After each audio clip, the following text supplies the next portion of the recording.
بسم الله الرحمن الرحيم داوديال كسو دوادا wararka caawa qodobada aan idinkugu haynana waxa kamid ah ciidamada Iran ayaa xoojiyay weerarada ka dhanka saldhigyada iyo danaha Mareykanka ee gobolka Bariga Dhexe goordhaweeto duqeymo culus oo ay qaadeen ayaa lagu burburiyay shirkada Mareykanku uu leeyahay oo ku yaal Bahrain iyo Imaaraadka Carabta sidoo kale barnaamijka waxaan idinkugu haynaa ciidanka Iran oo sidoo kale ka warbixiyay howlgallo kale oo weerar xagga cirka oo lagu qaaday Israa'iil madaxweynaha Faransiiska Emmanuel Macron ayaa sheegay inaysan suurtagal ahayn in xoog lagu furo Mareykanka Hormuz wasiirka gaashaandhigga Israa'iilna wuxuu wacd ku maray in ay beegsan doonaan hogaamiyaha ururka Xisbullah oo duqeymo joogto ah iyo weerar ku haya ciidanka Israa'iil ee koonfurta Lebanon ka dagaalamaya iyo magaalooyinka ku yaal waqooyiga Israa'iil ee xadka ku taadsan sidoo kale barnaamijka waxaan idinkugu haynaa duqeymo culus oo lagu qaaday waddanka Iran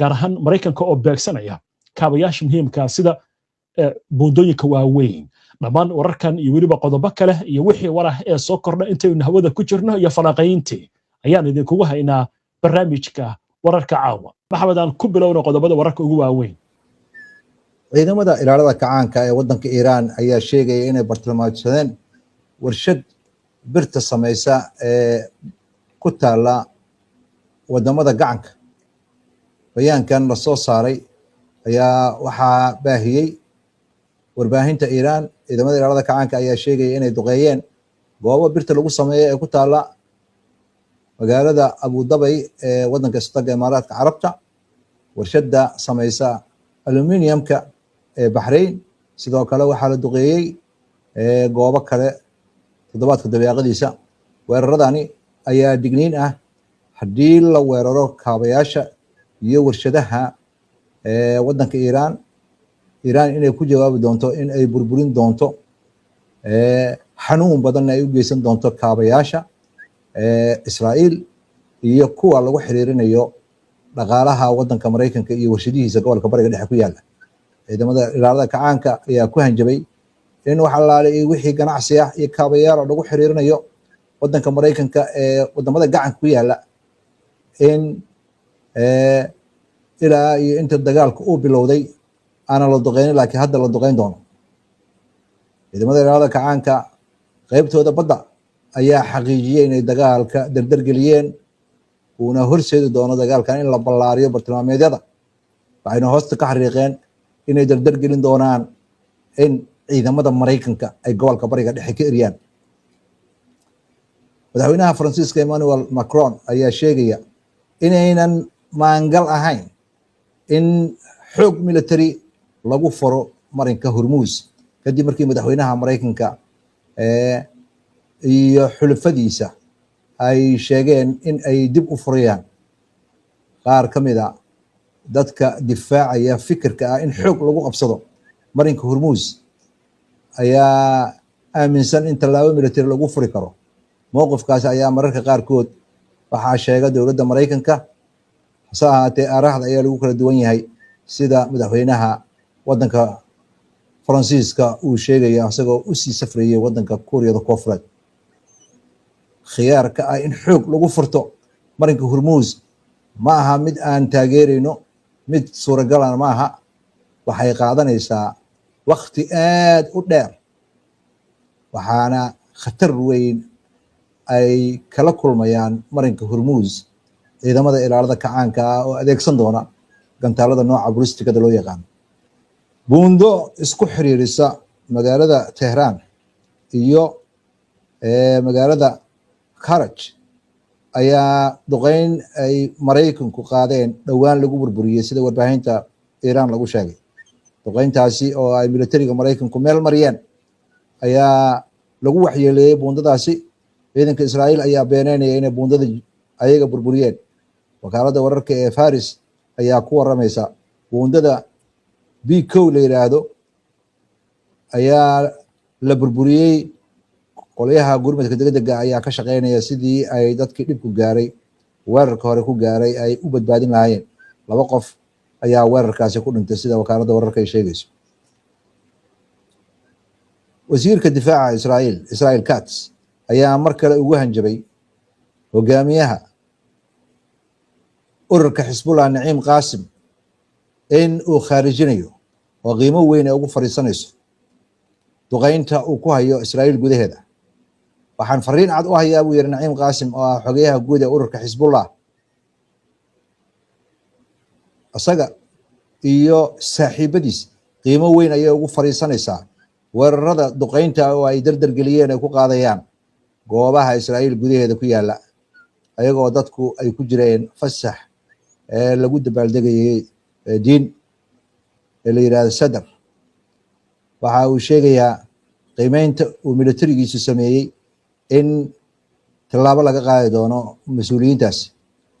warbaahinta israa'iil ayaa ku waramaysa in ka badan 150 gantaal iyo diyaarada daroonisa in ururka xisbullah ay la egteen deegaano ku yaala magaalooyinka waqooyi ee israa'iil 24 saac lasoo dhaafay. waa hagaag maxamed, waa mahadsan tahay. daawadayaashuna way mahadsan yihiin. mar kale ayaan soo dhaweynaynaa. maxamed, aan ku bilowna arrimahan. ciidanka iiraan hadda waynu maqlaynaa waxay beegsanayaan xarumihii waaweynaa iyo shirkadihii Maraykanka. intaynu hadda warka ku jirnay war baa soo dhacay weliba degdega. ciidanka Iiraan kacaanka Islaamiga Iiraan waxay sheegayaan inay weerareen xarunta ugu weyn ee shirkadda Amazon ee ku leedahay magaalada Manama ee waddanka Bahrain, iyagoo tanna kaga jawaabaya weerarada khaarijinta ee ka socda Iiraan. Maraykanka hadda waynu arkaynaa Israa'iil way beeninaysaa, laakiin waxaa la duqeynaya waxa weeyaan kaabayaashii muhiimka sida buundadan hadda oo kale B1 la yiraahdo oo buundo weyn oo muhiim u ahayd. marka la oran karaa dagaalku hadda wuxuu isku bedelayaa dagaal dhanka kaabayaasha muhiimka ah. hay-adaha u ololaya xuquuqda aadanaha iyo dadka yaqaana qawaaniinta caalamiga ah kulligood waxay isku raacsan yihiin in la duqeeyo kaabayaasha rayidka oo ay ka mid yihiin isbitaalada, iskuullada, goobaha biyaha lagu sifeeyo, goobaha maqaasiinada ah, suuqyada, isbitaalada, in ay yihiin dembiyo dagaal.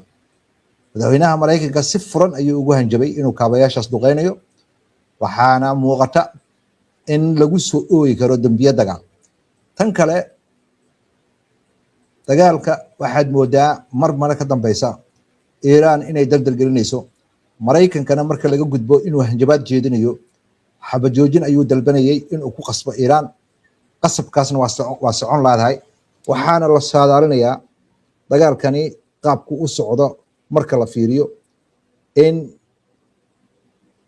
Iiraan ay muddo dheer cunaqabateyn iyo go'doomin ku jirtay, adkaysina u leedahay inay dagaalka dheerayso. cidda dagaalkan uu khasaaraha badan gaarsiinayo, agab badanna uu ka khasaarayo, ama ha noqoto digniin ay hore u bixisay Iiraan oo ay ku sheegtay inay danaha Maraykanka ee gobolka Bariga Dhexe gaar ahaan shirkadaha technology-ga inay beegsan doonto. hore ayay digniintaas u bixisay, haddana waxaa u malaysaa inay digniintii meel marinayso. waxaa iyadoona aan meesha ka maqnayn in kaabayaasha Israa'iil sidoo kale la beegsanayo. Iiraan markii hore waxa ay waday dagaal isdifaacid ah, hadda laakiin wixii ka dambeeya waxay nidir ku martay inay dagaal weerar ayada qaadayso, ciidanka Maraykankana ay ku qasbayso inuu gobolka Bariga Dhexe ka guuro. waaya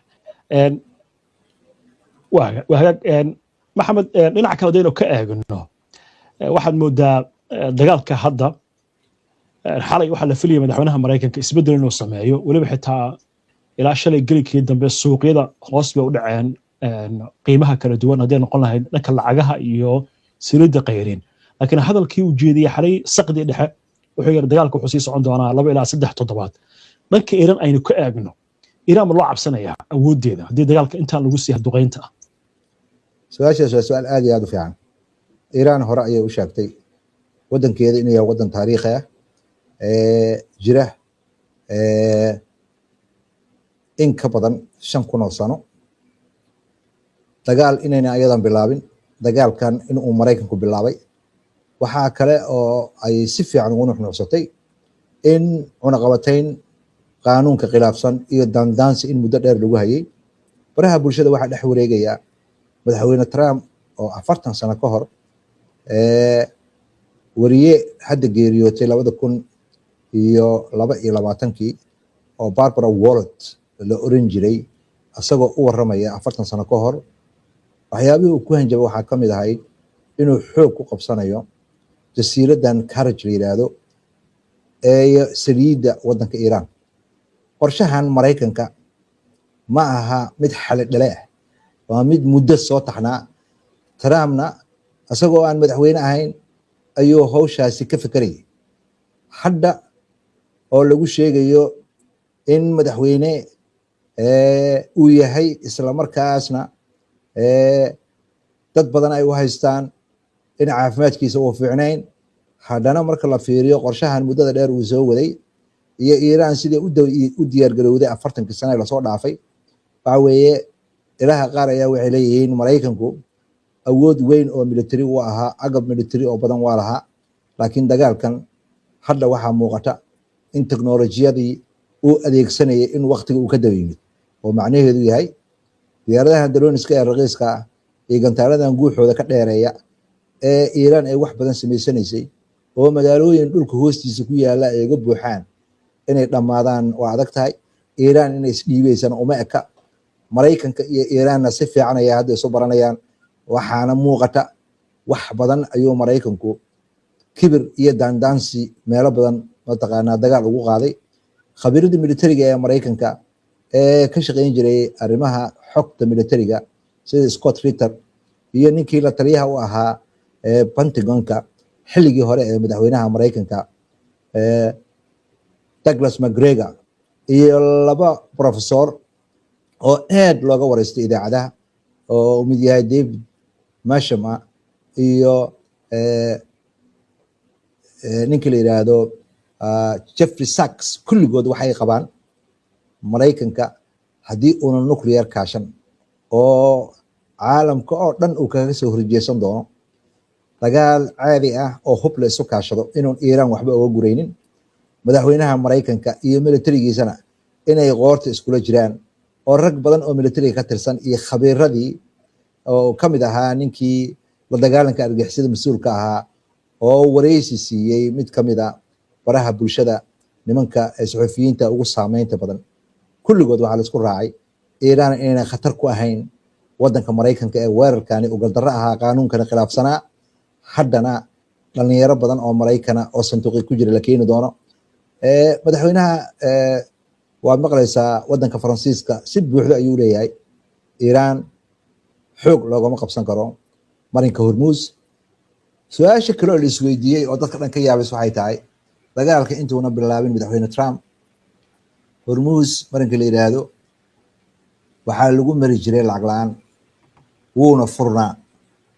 dagaalkii markii uu bilowday ayuu xirmay. Maraykanka hadafkiisa wuxuu ku soo ururay marinkan hala furo, marinkaana uma muuqdo inuu furmayo. Iiraanna wadbadiisiina way ku jirtay in marinkan uu furmayana uma muuqdo. haddii uu furmana cid kastoo marto waa inay lacag bixisaa, lacagta bixinaysana dollar noqon mayso, waxay noqonaysaa yanka shiineska. waad aragtaa marka Iiraan dad badan ayaa u haysta in la buuran karo ama la handali karo. baaxadda waddanka marka la fiiriyo oo galbeedka Yurub la eg, marka la fiiriyo ciidanka ay leeyihiin, marka la fiiriyo agabka militariga ay samaysteen, marka la fiiriyo diyaar garowga ay galeen, waxaa muuqata in Iiraan ay ku talagashay dagaal dheer. Maraykankana awooddii uu sheeganayay iyo in uu dagaalka muddo kooban kusoo afjarayo, hadda madaxweynaha afkiisa unbay kusoo hartay. xaqiiqada meesha jirta waxay tahay dagaalkani inuu dheeraanayo, khasaarihiisana badnaan doono. waa tahay aan eegno war kaloo degdega hadda soo dhacay. ciidamada Iiraan ayaa waxay sheegayaan inay beegsadeen saldhigga diyaaradaha dagaalka ee Maraykanka ee ku yaal deegaanka la yiraahdo Al Azraq ee waddanka Jordan. warkan waa war hadda soo dhacay, wuxuu ku soo kordhaa waynu arki doonaa. waaya xalay khudbadda Trump waxaa kaloo ku jirta Maxamed wadamada Khaliijka iyo Israa'iil inuu isku meel geliyey isku qaanad oo yiri xulufayna leeyihiin. waan u mahad celinayaa arrintaasi. maqiil buu u sameeyey doodii Iiraan ay ahayd saldhigyada ku yaala wadamada Khaliijkana la ka soo weeraraya, markuu leeyahay waan u mahad celinaynaa wayna taageereen. su-aashaas waxa weeye su-aal aad xasaasi u ah. madaxweynaha Trump ayaa wadamada gacanka khaanad la geliyey Israa'iil. waxa uu ku sheegay inay yihiin xulufo asaga u dhow oo sida Israa'iil uga barbar dagaalamayso inay ayagana qayb ka yihiin arrintaasna khatar weyn ayay gelinaysaa wadamada gacanka. maxaa khatar ka dhigaya arrintaas? maxaa yeelay fariinta uu dirayo oo iiraaniyiinta u diraya ayaa waxay tahay dadkan gacanka ku nool inay qorshaha dagaalka qayb ka yihiin. taana waxay keenaysaa inay saameyn yeelato marka laga gudbo xaqiiqada ah in la ogsoon yahay in aanan lagala tashan dagaalkanna lagu soo jiiday tallaabooyinka uu Maraykanka qaaday iyo Israa'iil, sida uu Sultan Barak oo professor ka ah jaamacad ku taala wadanka Qatar uu hadalka u dhigayo. Trump hanjabaadiisa in uu dagaalka ku bartilmaameedsan doono goobaha rayidka ah ayaa iyadana waxa ay tilmaamaysaa in laga yaabo in arrintaasi ay dambiyo dagaal tahay. waxaana meesha ka baxaya saameyntii ay lahaan lahaayeen wadamada gacanka. wuxuuna isku dayayaa in uu sidoo hadalka u dhigayo uu dabka soo geliyo wadamada gacanka. wadamada gacanka hadday dagaalka galaan iyo haddayna dagaalka gelin, ayaga waxaa u roon inay dagaalka gelin. dagaalka hadday galaan saameyn ma yeelanayaan, sababtoo ah Maraykanku awood sheeganayay ayaa sida hadalka loo dhigay waxa uu ku jiraa dabin. waxaa iyadana aanan meesha ka maqnayn in Maraykanku uu xulafo laayahay. marka waxa weeye Israa'iil iyo Maraykanka maana cid kale oo garab taagan lama arko. Yurub si cad ayay u sheegtay, waxaana muuqata in ayaga laftirkooda markii ay ku kulmeen magaalada Riyaad ay sheegeen in dagaalka qayb ka ahayn, inkastoo ay cambaareynayeen weerarka Iiraan ay kusoo qaaday wadamadooda. waxaa kaloo iyadana naxdin iyo cabsi ku haysa cid walba in Iiraan ay ahayd awood military iyo awood qarsoon in ay maareyso inay 10 dal weerarto isku mar, oo ay duqeyn joogtaa ku hayso oo saldhigyadii militariga oo Maraykanka ay dukum daakum ka dhigto. ayada laftirkeeda ayaa waxaa loo dhigay inay fariin weyn gudbinayso. Maraykanka marka waxaa looga fadhiyaa dagaalkan inuu ka miro keeno, ama 2 wiig ha qabto ama 3 wiig ha qabto. dagaalka iyo qaabka u socdo Maraykanka uma roona sida hadalka loo dhigay. waa gartay. waaya dhanka Israa'iil waxaa ka soo baxaya warar kala duwan iyo dagaalka in dadku ay u adkeysan la'yihiin, weliba iyadoo lagu jira hadda munaasabad diimeedka Passover la yiraahdo. ilaa iyo intee ayay Israa'iiliintu u sii adkeysan karaan dagaalkan? Israa'iil dhibaatada ugu xoog badan ay haysatay waxa weeye dowladooda qaanuun ayay soo saartay, warbaahinta inay la hadlaan, sawirro inay gudbiyaan, in ay ra'yigooda cabiraan lama ogola. dad badan ayaa qaxaya, xaaladda waa ku xun tahay. habeenba habeen ka dambeeya duqeyn ba'an oo mid walba midda kale ka daran tahay oo joogta ayaa ku socota. Maraykanka nidaamkii difaaca cirka ee Israa'iil ma shaqeynayo, Maraykankana uma kaalmeyn karo, sababtoo ah xeriyihii militariga oo dhan waa xiran yihiin. marka laga reebo dhowr xero oo military marka laga reebo. su'aalo kale waxaa soo baxaya in diyaaradaha Israa'iil ay ka soo kacayaan meelo ka baxsan Israa'iil. sababta loo sheegayna saas waxa weeye duqeynta isdaba joogga Iiraan wado hawada Israa'iil oo dhan ma aha mid ammaan u ah diyaaradaha. waxaa intaa dheer oo ayadana soo taraysa Israa'iil dagaalkan ay ku jirto wax ay weligeed aragtay iyo wax loo dhiga lama arko. sawirada baraha bulshada la wareejinayo oo dadkii dhoofay ay soo duubeen waxa uu muujinayaa dagaalkan isagoo 7kii 5aad ku jira, burbur baaxadiisa iyo tayadiisa ka ballaaran burburkii marinka Gaza ee Israa'iil u geysatay. dagaalkana waa 5 jir waay. dagaalkan haddii 2 bilood sii jiro ama uu 4 bilood sii jiro, wax u haraya ma jirto Israa'iil oo kaabayaala. haddana waxaad moodaa Maraykanka inuu kaabayaashii rayidka ee Iiraan inuu beegsanayo. haddii uu kaabayaashaas beegsado, Iiraanna waxay beegsanaysaa kaabayaasha rayidka, isbitaalada, goobaha biyaha lagu sifeeyo, meelaha cunnada lagu kaydiyo, goobaha muhiimka u ah bulshada rayidka.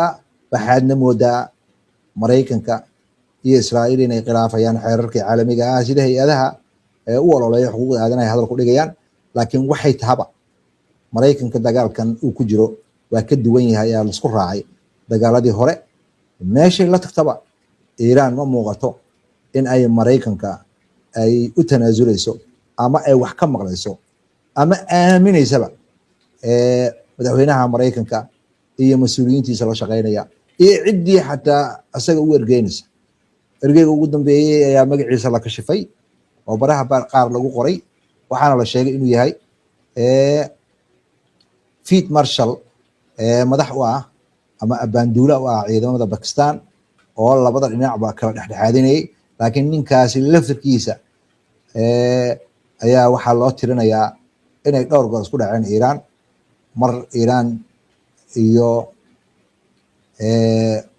Pakistan ay xabad isku weerarsadeen xuduudka gobolka Balochistan tan kale waxaa muuqata in Maraykanka cid allaaliya ciddii u ergeysan kara u ergeysanaya haddana waxaa la sheegay inuu ergo u dirsaday waddanka Shiinaha oo uu rabo waddanka Shiinaha gadaashiisa inuu soo maro meel kasta u maro fallaari gilgilasha kama harto Maraykanka iyo Iiraan farday isugu joogaan meeshay ku dhamaatana waqtiga ayaa sheegaya waa hagaag maxamed aad baad u mahadsantahay daawadayaashuna iyo mahadsan yihiin inta ayaan kusoo gabagabaynaynaa caawa barnaamijka daawada si aad ula socoto wararkan iyo barnaamijyada iyo macluumaadka aynu soo gudbino haddii aad ku cusub tahay baraheena bulshada amaba horay aadan ugu xirnayn hadda ku soo biir waa inoo barnaamijka xiga insha Allah inta ka horeysa madgeli